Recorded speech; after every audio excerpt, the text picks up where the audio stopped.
OBS is lagging. We're live! Welcome to the Marvellous Recap, where me, Nat, and my co-host, Char, down there, bring you through all of the latest Marvel news, dissect all the TV and movies, and today we're going to be discussing the latest episode of Marvel's What If, episode 5. What if zombies? I'm just so excited to discuss today's episode. But I do want to do like a quick sound check before we get into things. If you can hear, we added some soft background music. Our production is really stepping up. Trying to say something. Hello, I can't hear hello. any music at all. Hello, everyone. How is your Sunday going? I just woke up, so I just woke up and we're doing the podcast now. I think in America it's the 20th year anniversary of the 9/11 attacks. So if anyone from America is watching, happy Remembrance Day. I don't think it's happy, but have a great Remembrance Day. Don't forget, the sacrifices and the lives that were lost 20 years ago in that heinous attack. I know it's like 12 September over here, but yeah, in America it's 9/11. And also other parts of the world actually. So yeah. Then I don't know if discussing today's episode is appropriate then, because it's a literal apocalyptic scenario in the Marvel universe. Yeah, you can blame that on Disney, So yeah, stop being insensitive. Wow. To be fair, the episode came out Wednesday. We're just late to discuss it. Indeed. But yeah, let's jump into it. Yeah, we've got a lot to cover today. Should be able to see the image of Bruce Banner on screen. I just want to call out that today, instead of gathering the images myself, Char helped me gather the images, so thank you. And also, I don't know what image is coming after this, so it's gonna be a surprise for me. For all of us. I can guarantee you there's more images and there's more stuff to talk about. Yes, I have to say, I think like if there's any overview of the episode, it's that so many things were happening at once, but also there wasn't that much of a story. I'll get into that later. Yeah. Okay, let's start. So the episode begins with, actually it mimics the beginning of Infinity War, Avengers Infinity War. I hope you guys haven't forgotten that movie yet. It begins with, well, it actually doesn't begin here. It begins on the ship with Thor, but we get a shot-by-shot mirror of the moment when Bruce comes down in Hulk form on the... God, but I can't... Rainbow... Why can Oh, you're talking about Bifrost. Yes, Bifrost! Good God. Rainbow. Wow. That's what people call it, right? I mean, it's... Never mind. He comes down with the Bifrost, he crashes into Doctor Strange's office. It is his office, right? Yeah, it's the Sanctum Sanctorum. It's Doctor Strange's office. Doctor Wow. Strange HQ. And we get to see that awesome moment where he's looking up, but this time it's Bruce Banner, and he's like, Thanos is coming! But this time his head emerges from the hole, and he's like, wait, where's everybody? And this is where the zombie episode begins, and it immediately gets crazy because he walks outside, and we kind of get the exact same scene as Infinity War, except there's nobody around, which is totally strange. The Black Order still comes down to Earth, except there's nobody. And everything just happens in super quick succession. Okay, so quick question. Who are the two guys who came down? Oh no. telekinesis guy and big guy. Telekinesis guy Come and on! big guy. I've mentioned the name so many times, in the Marvel episode twice. The Marvel What If episode 2. And just in passing, I've like mentioned them like so many times, right? It only took me until now to get Shumagora's name, so you're gonna have to give me like a couple of weeks. Yeah, you were just calling it octopus, right? Like it's not something that you find in the Korean wet market, for you Yeah, to make so hence dinner. space octopus. Yeah, anyways, it's Cull Obsidian. The big guy is Cull Obsidian. And the telekinesis guy is Ebony Maw. Come on, who's gonna remember that? Wow! Big I'm guy, remembering hammer, it. and then grumpy telekinesis guy. Okay, go on, go on. But it's exactly one for one, exactly like how it happened in Infinity War, which was, I'm not sure. It wasn't a great movie for me. I prefer Infinity War over Endgame actually. Go on, go on. Anyway. Yeah, so we get a glimpse of hope. Bruce is literally trying to summon the Hulk and it's not working, but we get this glimpse of hope where what we think as Iron Man, Wong, and Doctor Strange step out of a portal and fight. See, I already forgot the name. Ebony Maw and Cull Obsidian. Cull Obsidian. Okay. Anyways, go on, go on.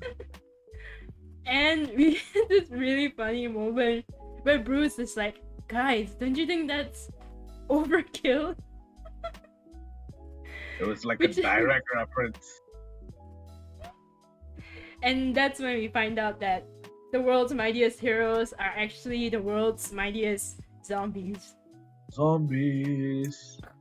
And as you can, probably tell on screen now, you can see there's Iron Man who's a zombie.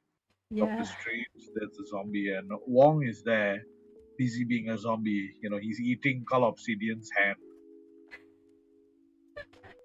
But yeah, it's just I knew it was coming, and yet it was like, oh my god, can you imagine what Bruce is going through here? Yeah, it was funny because of all things that had to happen, he was saved by Hope, who had the technology of flesh eating ants, or in this case, zombie eating ants, right? And they decapitated Wong, zombie Wong, right? I And a was giant like, ant. even though it was the zombies episode, I wasn't expecting them to go there, but the entire episode actually becomes quite gory. Yeah, they decapitate Wong the same way how Wong decapitated Cull Obsidian's hand, by using the space portal, right? And instead he got decapitated and a giant ant had his kid for breakfast. And Bruce Banner nearly threw up. But in comes Spiderman. Yes. Oh, before that, Potts is here. She says she's watching us while uploading the panels. Nice, Yay, nice. Our Twitch is gonna look so pretty. What's up, buds? But yes, Spider-Man. So we get this really cool scene where Bruce is saved by Hope and then subsequently swung away by Spider-Man.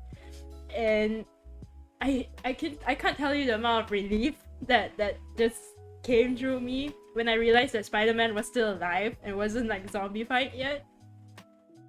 Because like on one hand, this is like the first time we're seeing Spider-Man in What If, and I love his art style. I love the way that they have portrayed him, and yeah, I was just really happy in this scene. I always thought that it would have to be in a different scenario where I would have always preferred the Incredible Hulk saving Spider-Man, but it's What If, and it's funny because he says that hey, I'm your friendly neighborhood Spider-Man, and Bruce Banner is like, dude, what happened to the neighborhood? Yeah. Yeah.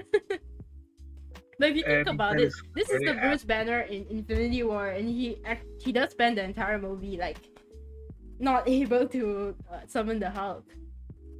So Oh it man, is kind of like the wimpy version of Bruce Banner here. I'm really tired with how the Marvel Cinematic Universe presents the Hulk. It's like he's like the most watered down version of any Hulk that I know, right? In TV series, comic books, he's like the worst version. Like they took so much out of him. Like he's just a wimp now. Like I just can't take it.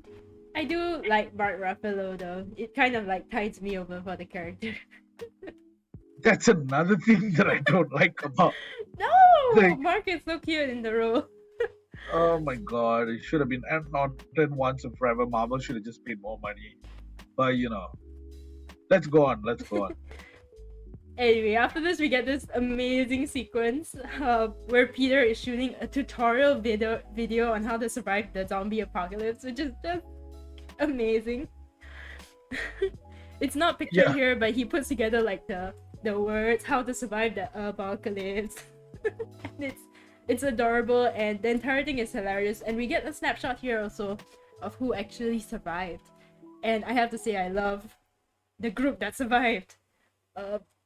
If you notice, it's kind of like the smartest and most sensible people from each franchise. Like, firstly, we get Happy, who is, it's Happy Hogan. And he's wearing this amazing shirt that says, "I'm not single, I'm saving myself for Thor." And I think the funniest thing about this is probably Peter like wrote this with marker pen on the t-shirt and told Happy to wear it because it doesn't look like a design. So basically, I would like to say that the What If artist team has rendered Happy Hogan in such a kind manner because his body proportions are not exactly proportionate to the real life Happy Hogan. If Hey, you but get my he is drift. voiced by John Favreau. I know. I'm talking about the rendition of his body size. But anyways, this step one long sleeves is a callback to Zombieland, which is how Columbus prepares everyone for the apocalypse. This is basically rule number one: cardio, right? So this is 100% callback to Zombieland. In case anyone did not get the reference. I did not. Now you know. Knowing is half the battle. But this is also where they introduce us to the rules of the Marvel Zombies apocalypse, right? So we learn here that the zombie infection is actually passed through saliva. So I quote, the less skin contact, the better. That's why long sleeves. Mm-hmm. And then this is where we also meet Kurt, who, if you don't, it didn't strike me immediately, but he's the guy from Ant-Man 1 and also Ant-Man 2, I guess. Yeah. He's a regular, and I think he's now in Suicide Squad. Yes, everybody I think would know him as Polka Dot Man. Yes. I just find it funny that this guy has such a strong Russian accent, right? And you can see that the style of presentation, his name, and there's like a small nickname, Resident Weirdo, and his abilities, right? This is like 100% callback to a lot of like zombie movies that have a Guy Ritchie kind of feel. Whenever the character comes on, and then there's a slate, it's kind of like a character card. So it's another trope of zombie movies, which is heavily referred to in this series.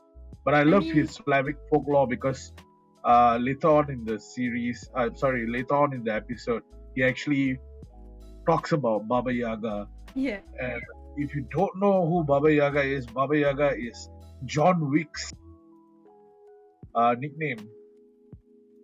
So yeah, if you haven't watched John Wick, go and watch John Wick. I Because was they thinking all of call the him literal Baba Yaga, dude. Baba Yaga.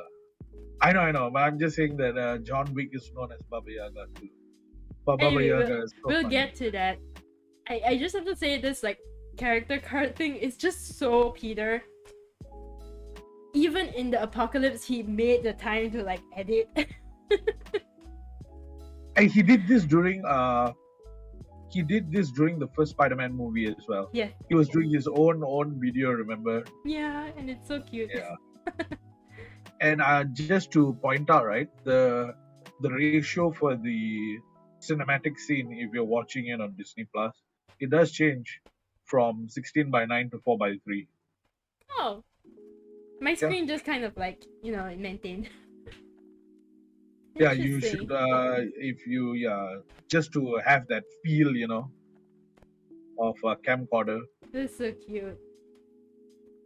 But yeah, if you guys remember him from Ant-Man, he's actually their resident like tech genius, sort of like the hacker of the group, which I guess helps him fit in with the rest of the smarties in the group that survived. But also he's kind of like the weird comic relief addition here. And I'm not entirely sure how I feel about him. Anyway. He's great, man. He's great. He's a great addition. I watched Suicide Squad, right? So I can't stop thinking about him as Polka Dot Man. You have to watch it. You have to watch it. Once things return to slightly more normal in the country, yeah, I definitely will watch it. In a legal manner, just saying. Wow. Anyway. In the cinemas, when the cinemas reopen. Hopefully. Anyway. After we introduce Kurt and we get the entire intro video out of the way, actually we're missing an image here of them explaining how this.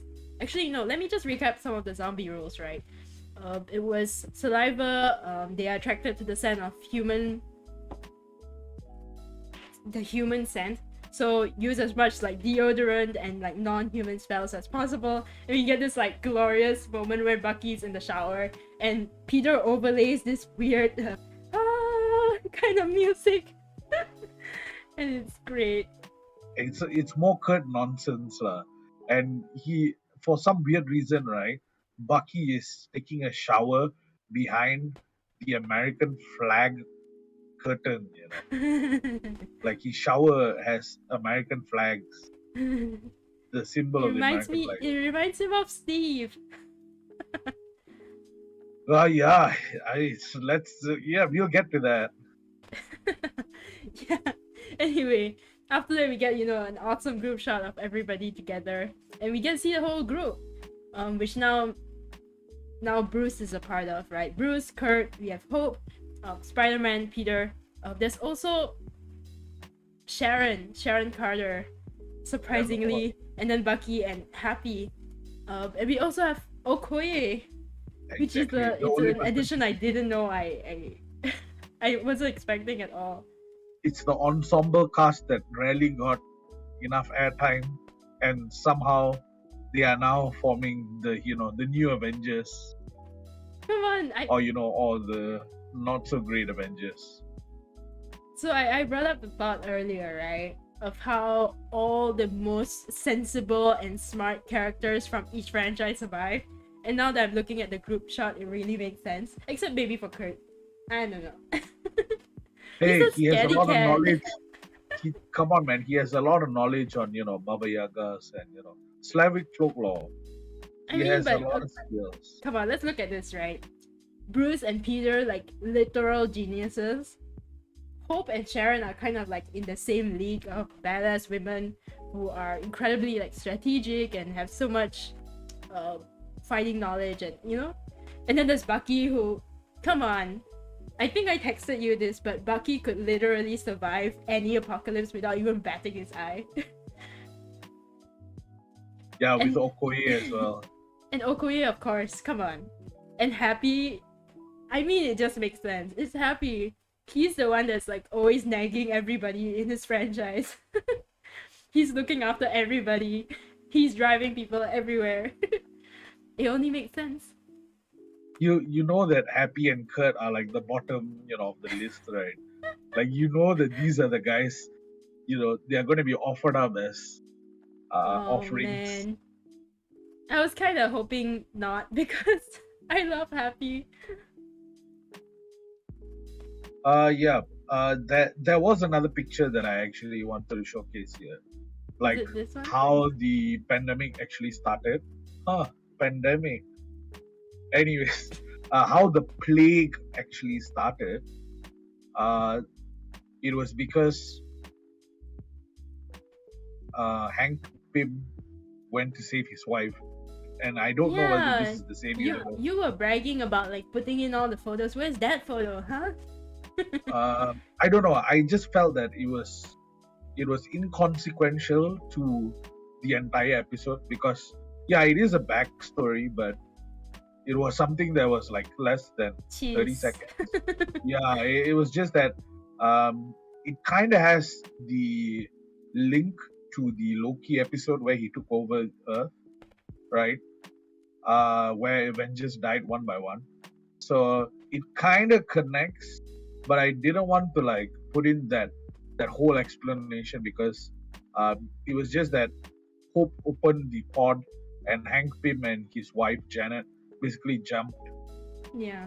and Scott Lang was one of the people who were infected first, and we will see his development down the road. But there was like the picture that I actually put to talk about that was basically the Titanic reference, where there's like a handprint on the glass, and then it kind of Oh like goes yes. down. Yeah, that was a Titanic reference. I wanted to talk about it, but yeah, I ended up talking about it. Dude, Let's just go. put the picture in next time. That's what I do. Just put the picture in. Yeah, go on. Anyway, yeah. That I feel like that moment, that backstory was actually quite interesting because it makes two episodes now that are weirdly centered around Hope Van Dyne. Like we first had the Avengers episode that you mentioned. What if the world lost its mightiest heroes, right? And Hope was the cause of Hank going rogue. And this time it was her need to search for her mother, and kind of like encouraging her dad to go through that and find her mother as well. And that makes episode number 2 Hope. Interestingly, I would Hope never and predicted her playing such a big role in any of these episodes. Actually, I wonder if it's more than a coincidence. titular character apparently, in the What Yeah. If series. Right. But um, moving on, we get to see the most flattering picture of Happy that I managed to, capture. Yeah. So for In some context in this part, they are actually hear about a cure, but it's really far away. So they decide to hijack a train station, a Grand Central train station, and try to get there. So this is them going into the train station, and there's this awesome line of Spiderman saying, Okoye is suggesting everybody split up and maximize their efficiency. And Spider-Man immediately, Peter is like, have you guys never watched any horror movies? And this becomes a theme as the episode goes along. You could see that Happy is being attacked, or basically um, being surrounded by bats, which I don't know if it's a callback to Batman, right? Or, just a reference to Batman, but he blasts all these things with the sound effect that he makes with his own mouth. Blam! Blam, Blam, blam, blam, blam, blam, blam! blam. And Sharon Carter is like, "Did you just go blam, blam?" Yeah, can I get here just mention on the side, like, who decided splitting Happy and Sharon into one group and sending them down into the basement would be a good idea? Like, at least send, like, pair them up with the guy who has a metal hand. Well, they had to move the plot forward and they had to let someone die because that's the trope of all zombie movies. So we get our first death here, and lo and behold, who's the culprit? Clint Barton.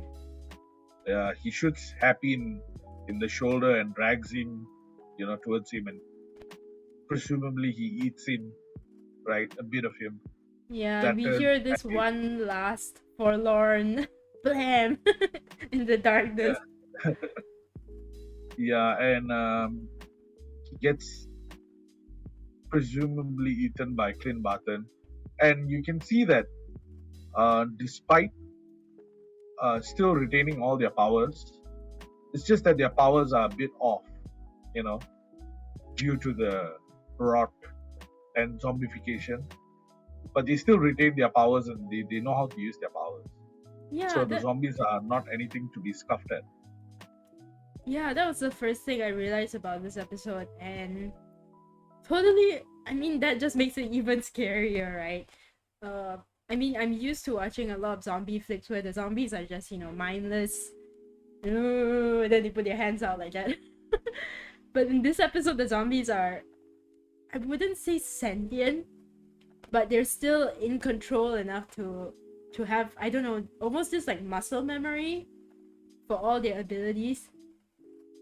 Like, I think the strangest one was seeing Doctor Strange and Wong still able to control the mystic arts as zombies. Like, what?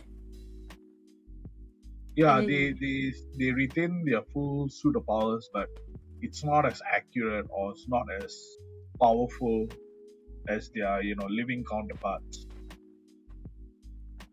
yeah. Anyway, we get Clint in this scene, and at the same time, Falcon is attacking everybody from above. This is another group. I feel like this group is much more powerful. They decided to pair Okoye and Bucky together, which, yeah, maybe they should have evened out the teams a little bit.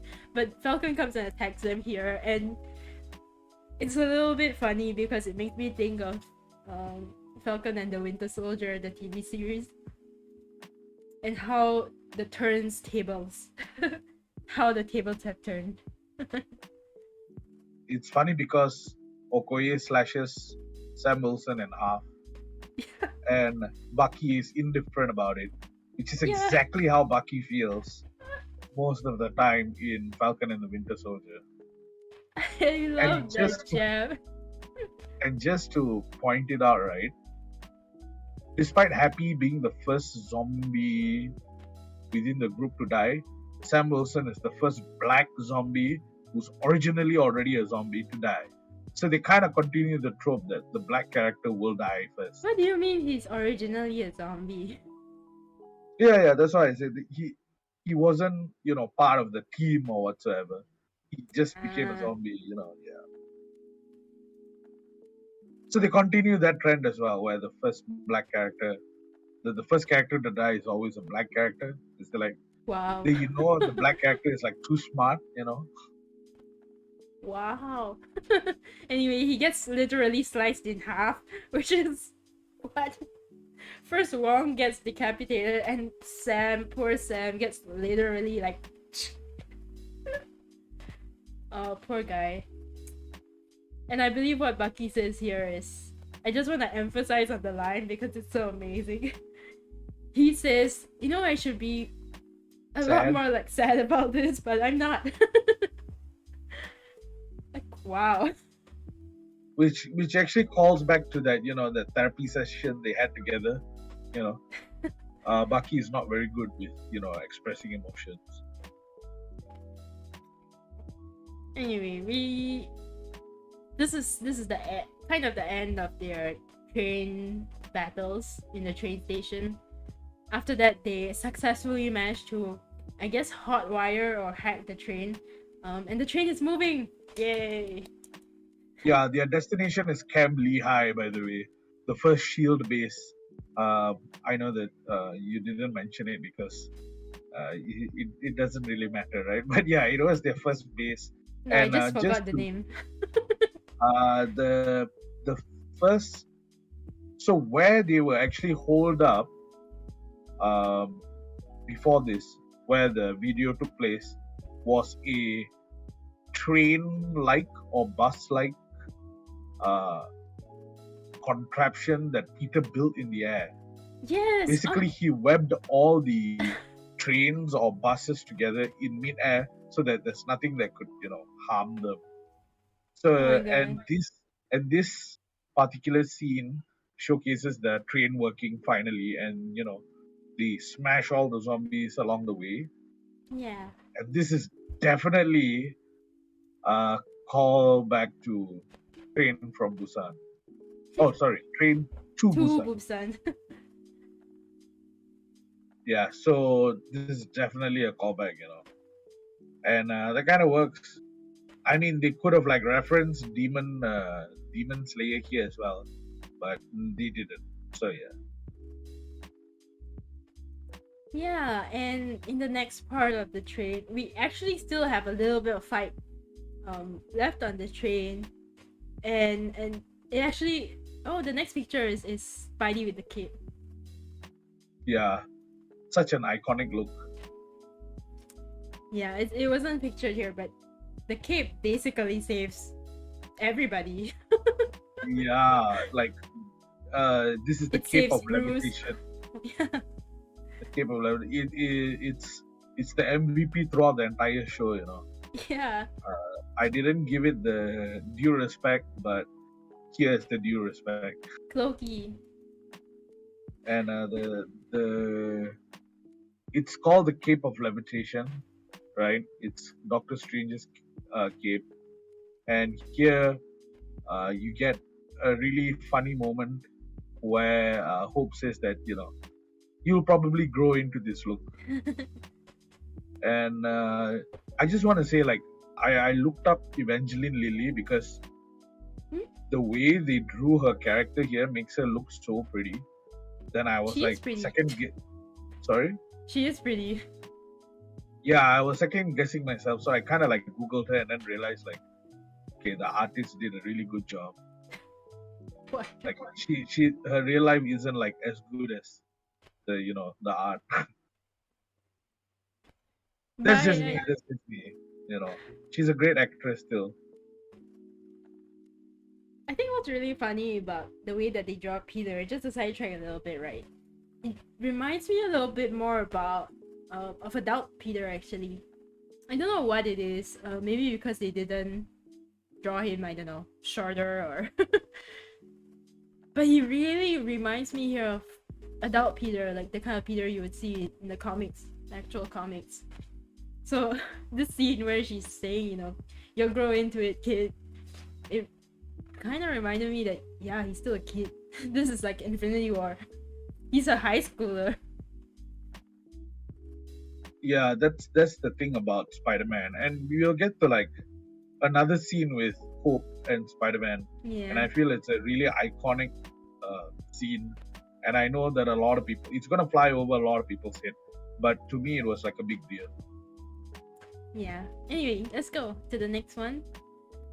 Yeah, I was saying that there was still a little bit of fight left on the train, and kind of dumb, a dumb move for all of them. They actually split up again. Sharon decides to inspect the final, like the last cart in the train for some reason, and split herself up from the rest of the team, and she promptly gets infected by none other than Captain America. And we see Bucky come in at this point in time. He's like, he hears Sharon scream and he runs to the end, and it's none other than his friend. And we get this absolutely like iconic moment. I think probably one of my favorite moments in the entire episode, where he has no choice. Bucky like literally kills his friend. He slices Steve in half with the shield, and he picks up the shield, and yeah, here he puts it on his back and he says, "Sorry, this is the end of the line." And look at Steve Rogers. He has never looked any better, right? What? I like this version of Captain America. Uh, you know, less BS, and a lot more fighting. I like this version of Captain America. And I don't like Captain America I at know. all, I know you don't. right? So yeah, You have to this say though version of his Steve Rogers amazing, right? Like even in death, right? Steve still finds the train, right? Because this is an exact mirror of what happens to him and Bucky. He, Bucky falls off the train and then he tries to save. So this is kind of like, Steve finds the train back. Like, wow, right? Steve finds the train. he's like drawn back to Bucky, right? And that line that Bucky says, right?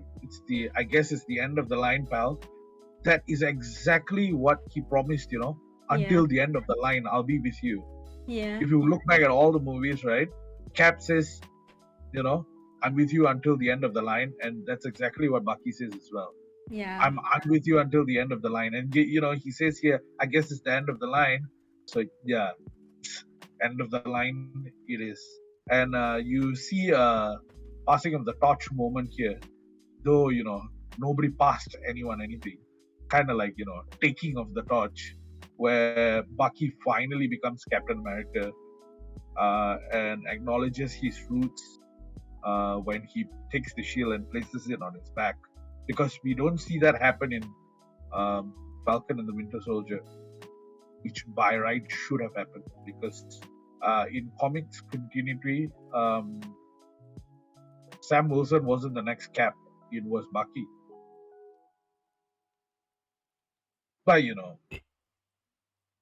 There's Marvel, terrible. there is so much about this scene that I love actually. Like the reveal of Captain America, like the zombie version, where we get to see like glimpses of the shield, and then it's just the way that they revealed him is so awesome. And then Bucky kind of bracing himself, and when he finally takes the shield, I feel like it's almost a reverse of the message in Falcon and the Winter Soldier. Of course, spoilers to those who didn't watch the show, but we get that scene in Falcon and the Winter Soldier where Blood he uses the shield to kill somebody, right? And You're talking about the blood on US the agent, right? yeah, US agent, and he gets blood on the shield, and it's a huge thing, symbolism, right?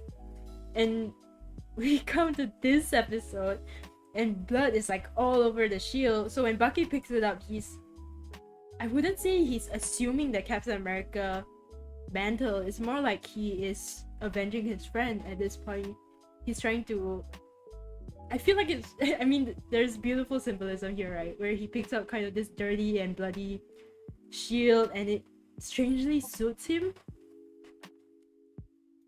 Like he's picking up. It feels almost like he's picking up the burdens of his friend and all the wrong things that he's done, and he's taking it with him, sort of as a reminder, but also as almost like an avenger, Yeah.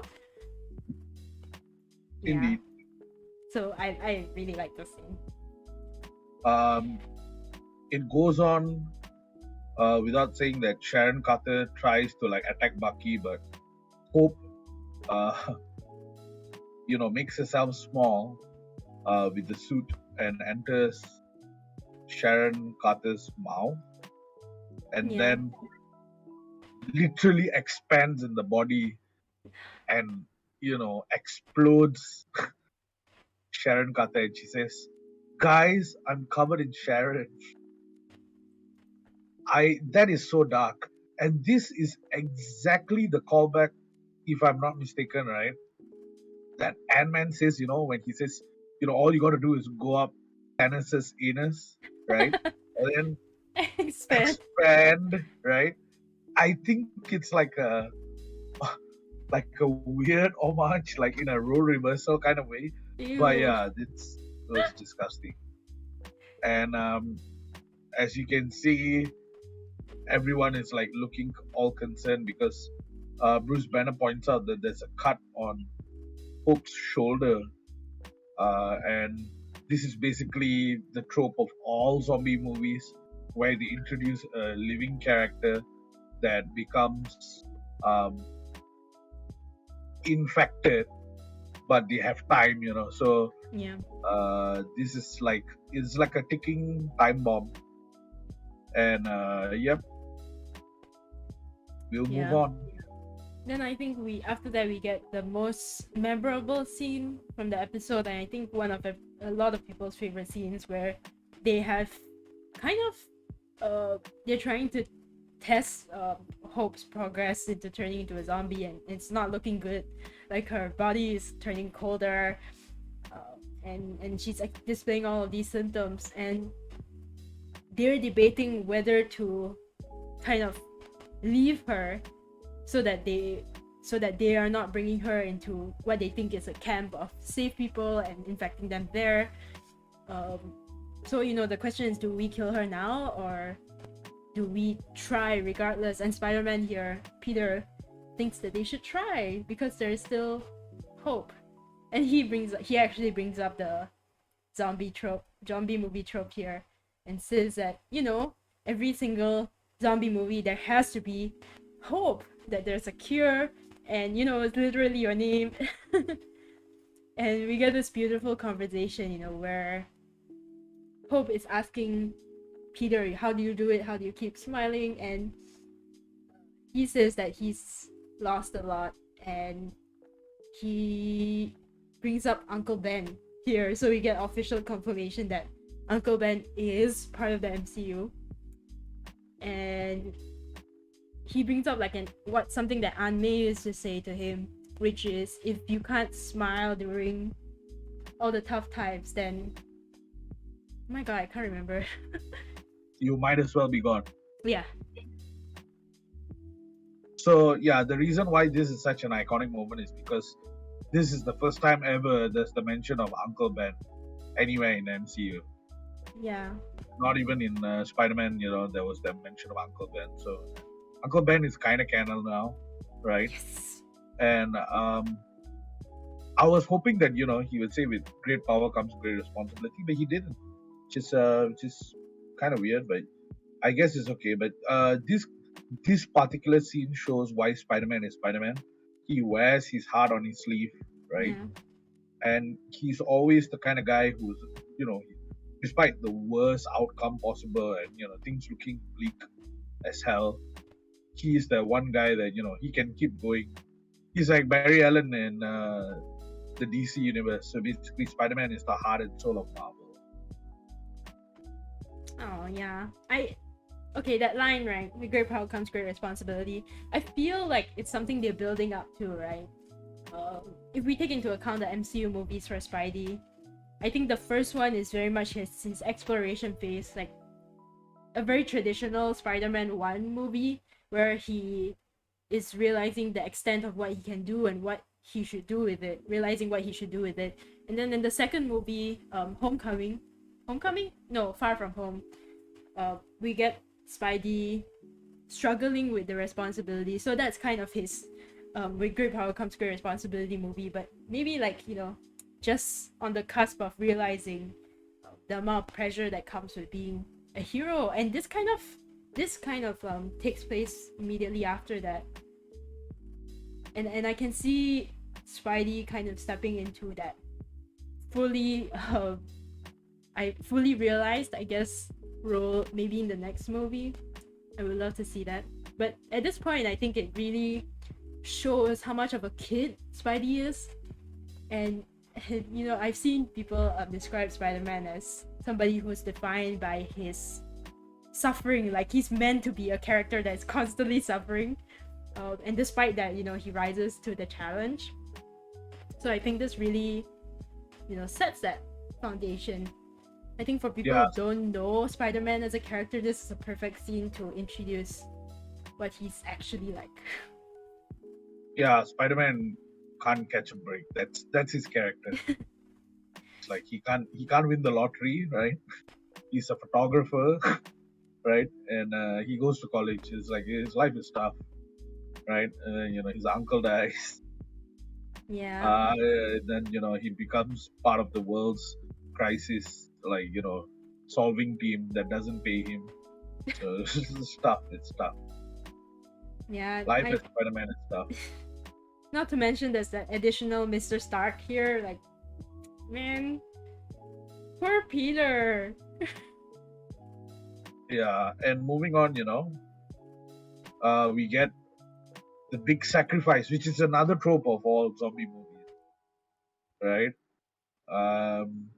We have Hope deciding, to become Giant Man, or in this case, Giant Woman, and Giant just wasp. delivering everyone over the fence to Camp Lehigh because the train can't move any further, and the only way for them to get to Camp Lehigh is to wade a field filled with mindless zombies. You know what? I didn't understand at first what she was going to do. Because right before she decides that she's gonna sacrifice herself, she looks at Spidey and she says, "Peter, you have to bring us through to the end. You have to see us through to the end." And then I had the really stupid thought of like, oh, she's going to fly in the middle of the field and Peter is gonna like web swing everybody across the field by using her as an anchor. Wow. In retrospect, that would have never worked. But Yeah. so I was Such a thinking, weird and then idea. when she finally, turned giant, and I was like, oh, that makes sense. That makes so much more sense. Yeah, it's like okay, and there was like a lot of metaphors because this is the beautiful quiet moment that also happens to be a trope in zombie movies, right? Because there was no talking whatsoever. It was just music, and the big beautiful moment is that it's like an act of sacrifice, and it's not usually spoken, and it's funny because one of the scenes, Hope is carrying all of them in the palm of her hand, and one of the scenes is like Spiderman looking through her giant fingers and seeing sunshine, which is basically saying that if you read between the lines, between the fingers, there's always some kind of ray of hope because the sun was setting, and that was I guess the portrayed symbolism within that particular scene. Very quiet, very poignant scene. And then she dies. Okay. All the zombies crawl up and break her visor and eat her. But that's not the last of Hope. You will see. Yeah. Anyway, in the next scene, they safely make it to the other side, and they think that this is where the cure is gonna be, right? And we actually see a familiar face too, which is Vision. And it makes so much sense. He's an android, he can't be infected, so obviously he would be totally fine. But this is where we also unravel the truth of what's going on here, actually. I just wanted to point out that, you see Bruce Banner hugging Vision, which is, again, it will never happen, right? Bruce Banner is not that kind of guy, right? He doesn't give hugs, and the Vision is not one to receive hugs or understand what hugs are. Just so like weird, Come on, it's cute. Bruce is like, I'm so happy to see another Avenger, so cute. I mean, he just says that, it's so nice to see a familiar face which isn't one of those half-eaten gross faces. Right, because most of them are already eaten. And this is the part where, Kurt brings out the Baba Yaga. Yes. So, yeah, it was literally Baba Yaga for me. And if you guys don't know who Baba Yaga is, she's this ancient witch, basically. Kind of like a witchy, magical like character, but in a more like evil, more evil vibes. Slavic more like she cursed and not so like fairy godmother. More like the opposite of fairy godmother. And she has a house with legs. Kind of like House Moving Castle, but scarier. Yeah, the origin is from Slavic folklore. Yeah. So read up on Baba Yaga. Yeah, and I think it's really interesting that weirdly Kurt, I don't know if he says it because he can sense it, or because he is just scared.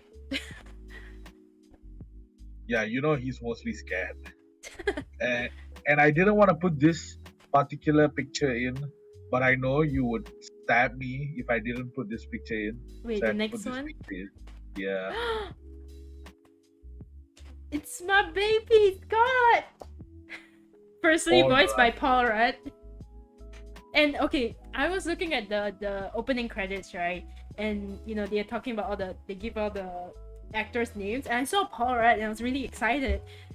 But I was also really disappointed because at the first half of the episode, you just see him as Janet and Hank are coming out of the machine, and he is just and then dies, and I thought that was it. I was like, did they seriously hire Paul Rudd to just come in and just scream like a dying scream, and that's it? So when I reached this part of this episode, then it really made sense. We have Paul Rudd as a hit, who makes really, inappropriate jokes. dad jokes. Yeah, that deal with the circumstance of the situation. I love I don't want to it. get ahead of myself. There I did it again. Anyway, Man, this Hank, is like no. you were saying, man, Hank Pym, I miss the guy. What wouldn't I do to get chewed out once again? Uh... Inappropriate reference.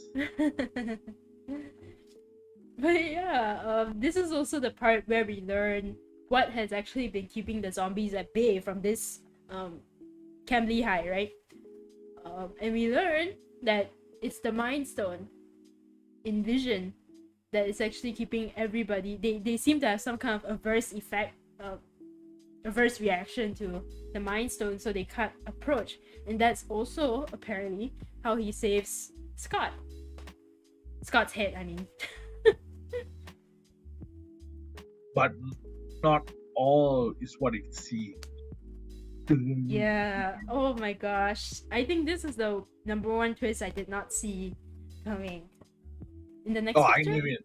Like, I 100% knew this. Like, whenever there's Vision, right, there must be, something else red that accompanies him. Anyway, so we learn the frightening truth when Bucky goes and canvasses the area, and in the basement he finds a zombie that we don't know who it is yet, and he also finds TChalla with one leg like sawed off, and he's still alive. And TChalla, I think this is also a very horror movie trope. He says, "We have to run." It's like, run from what? You've made her angry. Woo! This is the guy with one leg saying run, No.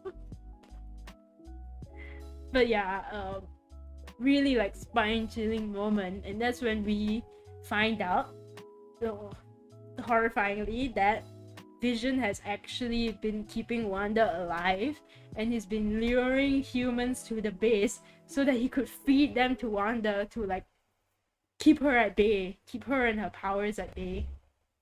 Huh? I think this was like the big shock for everybody except you, apparently.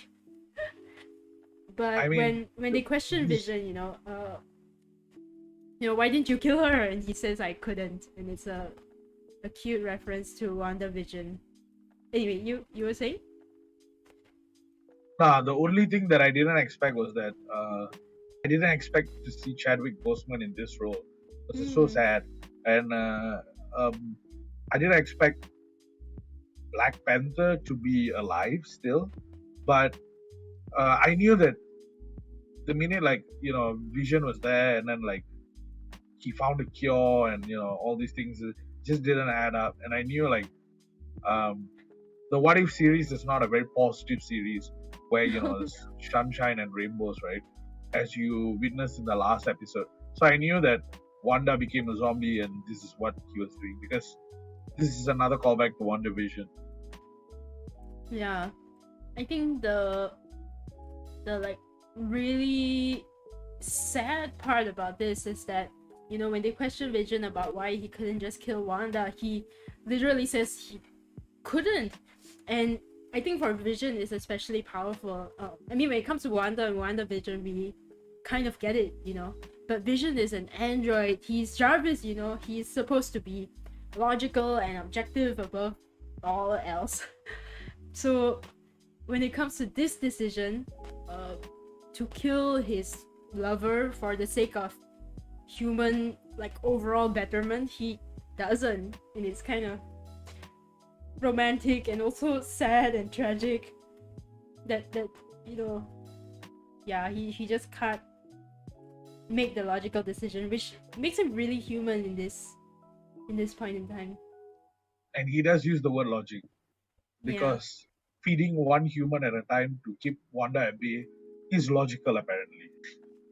Yeah, and that's what made him so human in this episode, though. Like, he was just trying to justify his actions, even though it betrayed, like, all logic.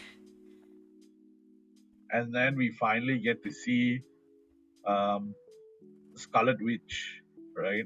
Yep. Wanda Maximoff in all her glory. Look at how beautiful Elizabeth Olsen looks, right? Oh my god. This is And not Kurt dies immediately, I think. yeah, Kurt dies Poor immediately. guy. 3 people die here, I think. Or at least it's implied. Or maybe one person is implied, but 2 definitely die. Okoye and Kurt Bucky. dies. And you know, Scott Lang makes that thing. Be careful, she's a man eater. Ah, there I did it again. I love that. Right. And as you can tell by, you know, the Scarlet Witch's reality nexus warping power, she's still powerful, right? Because like Spiderman and like so many people, including Bucky, the gun and the shield, trying to shoot her. Which is, by the way, accurate to the comic description. Bucky does use a gun. Yeah. And so they try and stop her, but her powers have diminished quite significantly. And Vision does allude to this by saying that she has not had anything to eat for days. So she's significantly weaker. If not, I think like a full powered zombie Wanda would probably wipe everyone out immediately. But yeah, so they do the level best to like detain her, but it's not possible. And Vision says, "You guys gotta escape in the quad jet, yo." It's just funny, like, he maintained the quad jet. Yeah. And you know the heroes go to the hangar where the quad jet is. Yeah, but And before that, I do have to explain this scene. I do have some comments. Like, basically, Vision tells him to go to the quad jet, and then he says that I can't go with you. I have to atone for my actions, and he rips out the Mind Stone from his head, and he gives it to Bruce, and it doesn't make sense at all. Like, why like doesn't it atoning equals offing yourself. Doesn't make sense. it's the drama. It's the dramatic sacrifice in the zombie movie trope. So that's what it is. But the reason why he gave the Mind Stone is because the Mind Stone is a very powerful plot device. Yeah. As you will see at the end of the episode, right? And you do know that you can't hold a Infinity Stone directly. So it was another clever thing that he broke it with the adamantium casing, so, or vibranium casing. So that's how, you know, Bruce Banner and Peter Parker still gets to hold the Infinity Gem. Yeah, but it is so strange. I think, like, the part that didn't make sense to me wasn't the fact that they could hold the stone, but the fact that Vision didn't go with them. I think, okay, there's two options here, right? Especially having after saying that whole like I need to atone, right?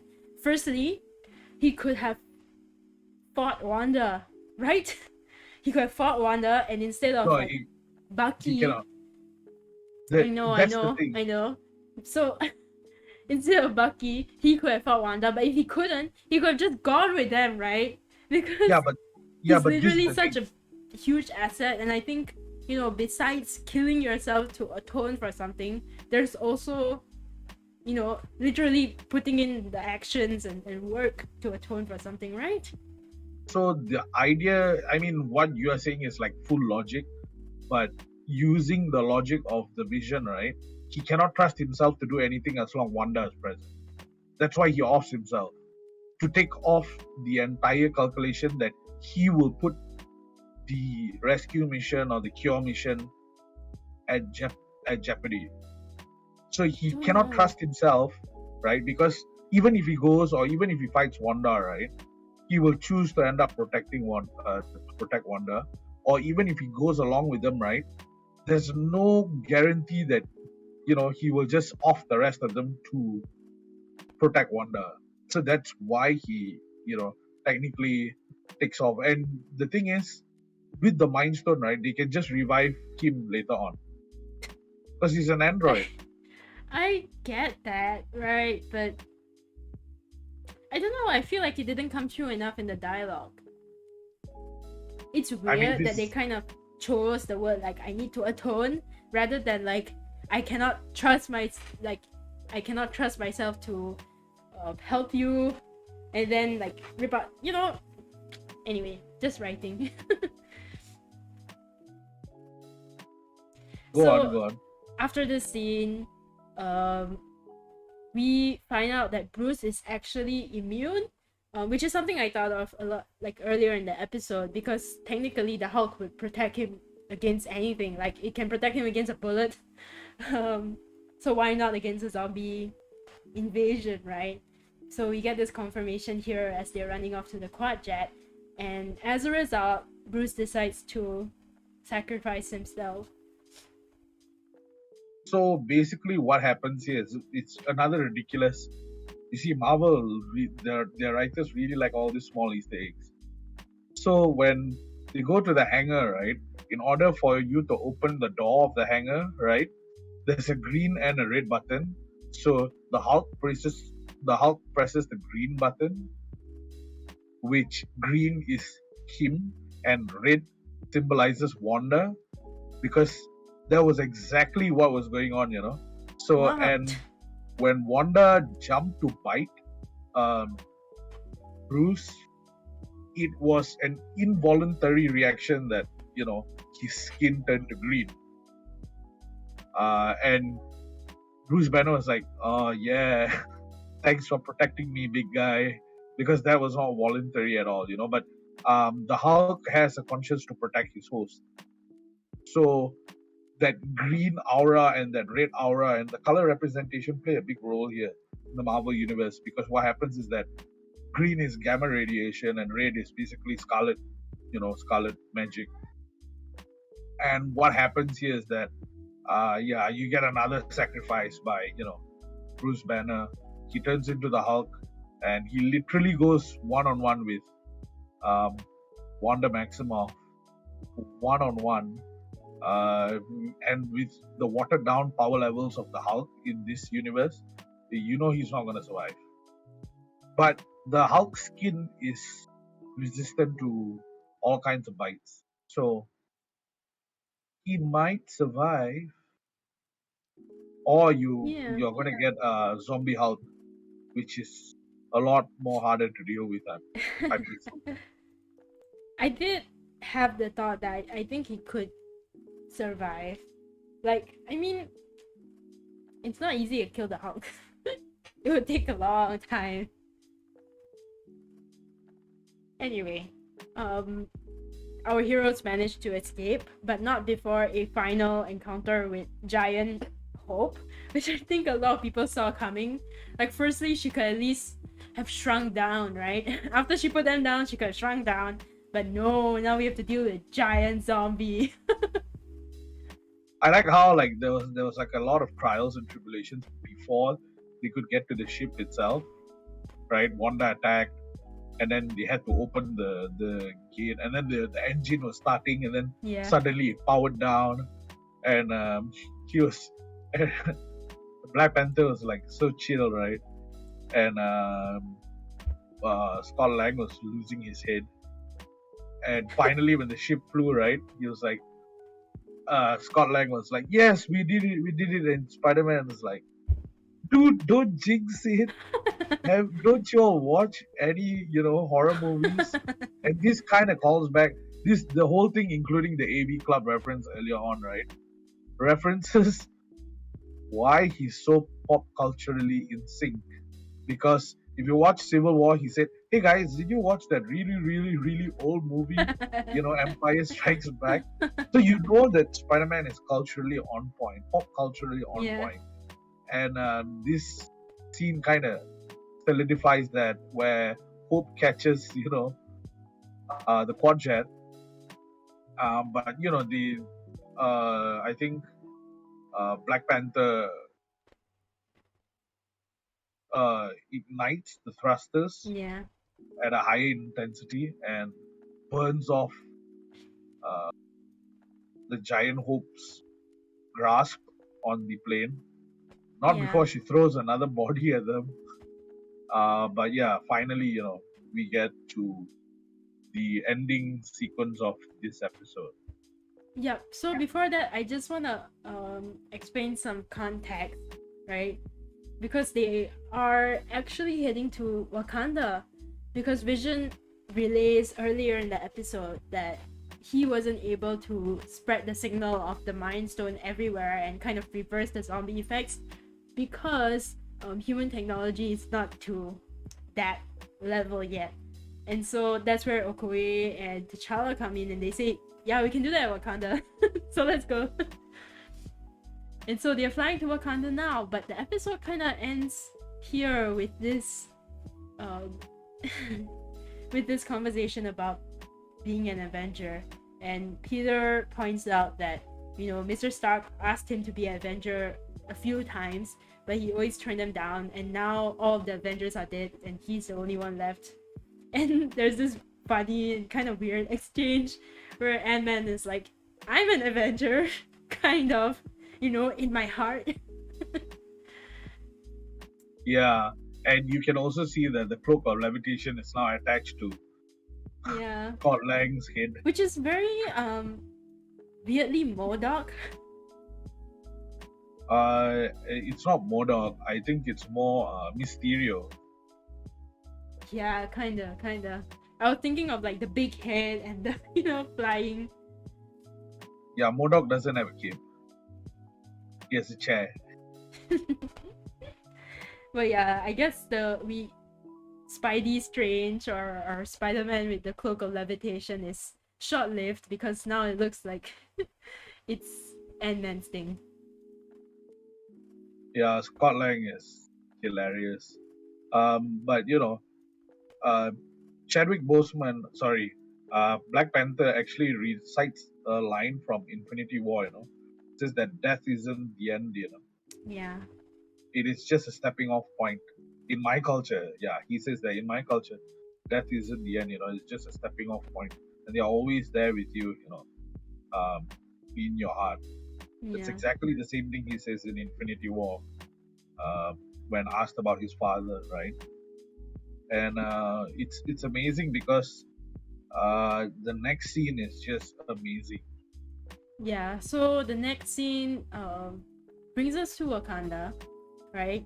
And we can see all the zombies are kind of trying to get in, but Wakanda's force fields are too strong, and we don't really get to see what actually happens, because the episode ends there with the Watcher and his final monologue saying that even in the darkest of times, humans will do anything to save their planet, even though it might result in full destruction. And then it goes to a scene of zombie Thanos with four of the Infinity Stones already, and of course he's missing the Mind Stone, and the episode ends there. sorry, five of the Five, five of right? the Infinity Stones, and he's missing one more, and it just ends. Just Like, the Mind Stone. yeah, like what? So basically, so remember when I told you about the plague, right? Uh-huh. The plague that Janet brought back. Yeah. I believe that that plague was from the quantum realm, Yeah. and the quantum realm is technically the sacred timeline. And so I believe that this is not a plague that affects one timeline. I think it's a multiversal plague, right? So the fact that Thanos has the Infinity Gauntlet and is looking for the final piece, so that will be the big issue here to solve. And this is where that I've been telling on from episode to episode, from right, like for the entire time that the series has been off, right? That the Watcher's duty is going to be to assemble a multiversal Avengers-like team in order to solve all the crises that have happened so far in the series. Because if they're just going to show the most depressing part of the universe and the multiverse, you might as well not make anything out of it. So I know that this is building up to something, and what better way to foreshadow it than to show two universes completely collapse? One is due to Doctor Strange, and the other one is due to the plague. So I'm 100% sure that the multiversal Avengers are coming, and it's going to be led by Peggy Carter. You know what? I feel like it is simpler than that. I I I do feel like what they're going for is just, I mean, okay, for this one, right? I feel like they're just following up from Infinity War. Thanos does come to Earth, so I guess when he came to Earth, he got bitten, right? And he became a zombie, but he's still following what he wanted to do, which was to take over everything and snap, but he needs all six Infinity Stones, right? So I think that is still following his story. And then for the Watcher, I don't know. I don't know. I feel like they're gonna just tell the most direct story here. I feel like the Watcher is not going to intervene. Oh my god, that's the biggest mistake you're I making. I don't know if there's gonna be like That a multiversal Avengers. You know, when that he was that's saying that in the hypocrite. Doctor Strange episode, I think the simplest interpretation is just that he can't intervene, because if he intervenes, it will cause bad effects in all of the other multiverses, and that's it. Yeah, That's it. so he becomes a hypocrite, lah. He doesn't, but he assembles a team that will. Eh. I actually think At that the at maybe the end this will at the end be. of the series, right? Um, yeah, you can feel free to tell that I'm right. It can't be like this. This can't be like a story that's just one off, and like totally this episode just it's like a cliffhanger with no ending, with nothing but they showcase Thanos, right? So you know that that's a multiversal threat because Thanos has the Infinity Gauntlet and he is infected. I don't know. I mean, at first, right, we thought that all the stories that they were telling was taking place in one timeline, and we were quickly disproved already. I think that all these stories are just one-offs, and maybe the purpose of this is just to introduce to people like the extent of change that can be done, or like what people were theorizing before the show came out. It's just Marvel's like test kitchen for all new like series to see which one people are excited about. I think it's just about that. I feel like at the most maybe they'll introduce somebody from that will appear in the upcoming movies, perhaps. Um, there is one character I'm really interested in that that's coming out in the next Guardians of the Galaxy movie that hasn't been introduced yet, which is Adam Warlock. So maybe they'll take the chance to introduce him or one of the new characters from an upcoming movie. I think it's just that. That's it. Or and we will I see who mean, was right. it could be because we're kind of learning about the Watcher as each episode goes by.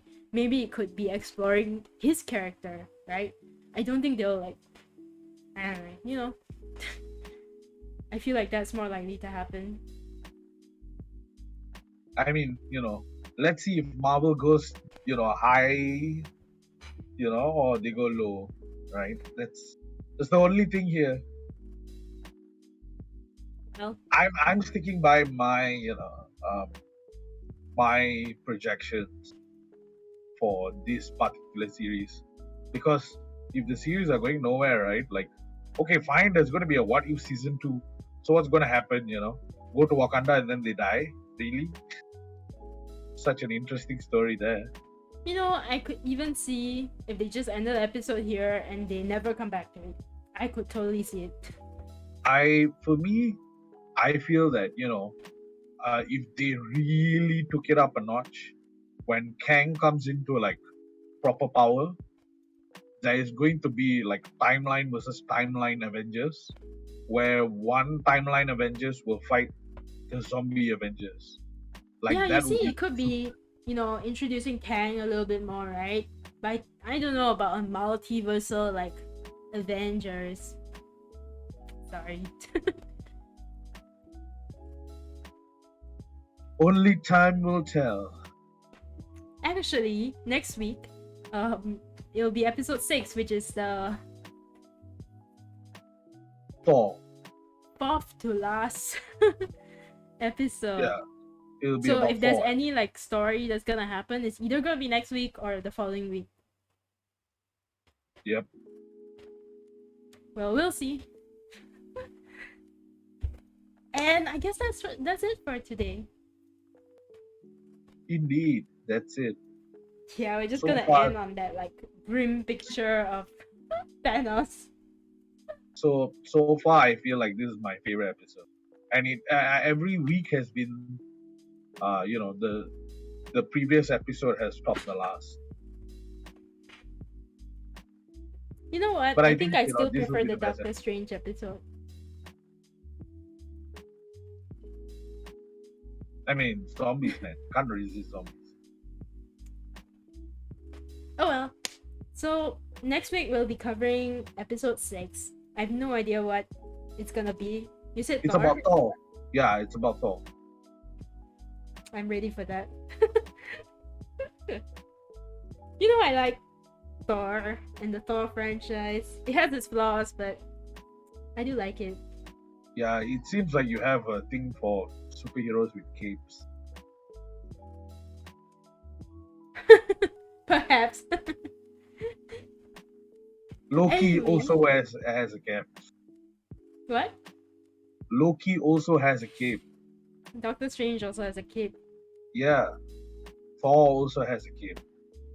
Ant-Man also has a cape, as envisioned in this episode. Come on. He's more Ant-Man, like he's more like fair, the head yeah. now, or the floating head. He can't even do Ant-Man stuff anymore. What's he gonna can do? be Shrink his head? That's it. So sad. The shrinking head. Anyway, if you are interested in any of our other shows, we have plenty of them on our Twitch channel. We have finally hit affiliate. So if you are interested in subscribing to us and watching all our VODs, they are all there. And we have other shows going on every week. There is Ring Fit with Ayman, there's Trash or Treasure with Damon, Alfred plays Teamfight Tactics, Amos plays Legends of Runeterra, and next week is gonna be a little bit special because I'm playing Life is Strange True Colors from Friday to Sunday, big marathon. So if you wanna see that the next installment of Life is Strange, you can come and join me next weekend. And of course, we are doing Cosplay Computer 2021. I shouted it out so many times last week. Join Yesterday. Cosplay Computer 2021. Yeah, it's gonna be a fun time. It's an amazing race style event where you join a team and you participate in activities, and it's a hoot. Registration is still open. If you want to join a team with a guest, you can still register for that too. All our details are on our Twitch now, Facebook, Instagram, Twitter, TikTok, etc., etc. We are the Magic Rain MY everywhere there. And that's it. Can't wait to talk about Thor next week. Can't wait to play Life is Strange next week, and hope to see you there. Bye. Have a good rest of Bye-bye. your Sunday.